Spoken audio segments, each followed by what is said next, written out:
The void was an endless expanse of white, sterile, empty, except for the squares, 60 of them, arranged in neat rows like tiny windows into darkness.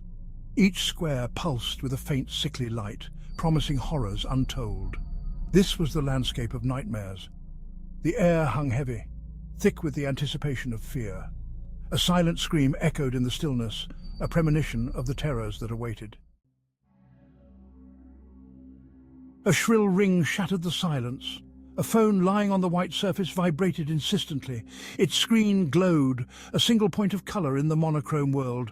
Alpha, the screen read, in stark black letters.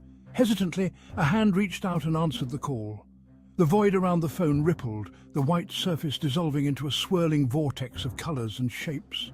The phone itself morphed, transforming into a game controller, its buttons pulsing with an eerie green light. The air turned thick and humid, heavy with the smell of salt and something faintly metallic. The white void was gone, replaced by the looming skyscrapers of a city. But this was no ordinary city. This was Vice City, twisted and distorted, shrouded in a perpetual twilight. A voice, smooth and sardonic, whispered from the controller, "Welcome to the game, Alpha. Your objective, survive." The voice chuckled, a dry, humorless sound. "Though I doubt you will." The city pulsed with a malevolent energy, a labyrinth of shadows and neon. The controller vibrated, directing Alpha towards a narrow alleyway. At the end, a door hung open, revealing a dimly lit room. Inside, wooden crates were stacked haphazardly, their contents hidden from view. And in the center of the room, bathed in a single beam of moonlight, lay a severed head. The scene dissolved in a flurry of static. The oppressive atmosphere of Vice City evaporated, replaced by the familiar yet unsettling silence of a darkened hallway. Moonlight streamed through a window at the end of the hall, casting long, distorted shadows on the walls. Two figures stood in the shadows, barely discernible. One, small and hunched, clutched a butcher knife that gleamed in the moonlight. The other, a porcelain doll with a vacant smile, sat perched on a tricycle, its glassy eyes reflecting the moonlight with an unsettling intensity. Chucky, Annabelle, their presence radiated a palpable sense of dread. They were waiting, watching. Section 5, Digital Deluge. The hallway flickered and disappeared, replaced by a vibrant, almost cartoonishly bright cityscape. Buildings towered precariously, constructed from brightly colored blocks. This was a city built in Roblox, but a palpable sense of wrongness pervaded the air. A siren wailed, a high-pitched whine that cut through the air. In the distance, a wall of water, a tsunami of gargantuan proportions, surged towards the city. Overhead, a missile streaked across the sky, leaving a trail of black smoke in its wake. Chaos reigned.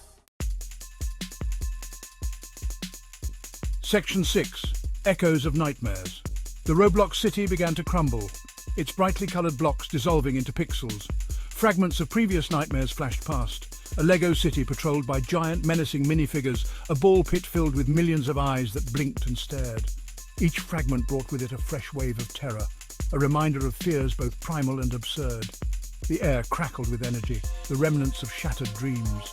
The boundaries between reality and nightmare blurred, the familiar becoming grotesque, the mundane morphing into the terrifying. Section 7, Springtrap's Arrival. A high-pitched mechanical laugh echoed through the chaos. A figure materialized in the center of the maelstrom, riding a sleigh pulled by skeletal reindeer. It was Springtrap, a grotesque animatronic rabbit, its body a patchwork of rusted metal and decaying flesh. The sleigh screeched to a halt, its arrival heralded by a shower of sparks and the stench of decay. Springtrap grinned, a horrifying rictus of exposed teeth and glowing eyes. "Happy holidays," it rasped, its voice a grating metallic whine. The presence on the sleigh twitched and moaned.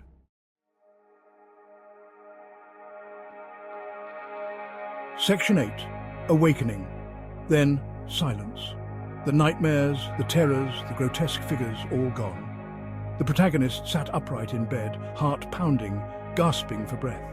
The room was dark, the only light coming from the moon shining through the window. The dream, or rather the nightmare, clung to them like a shroud.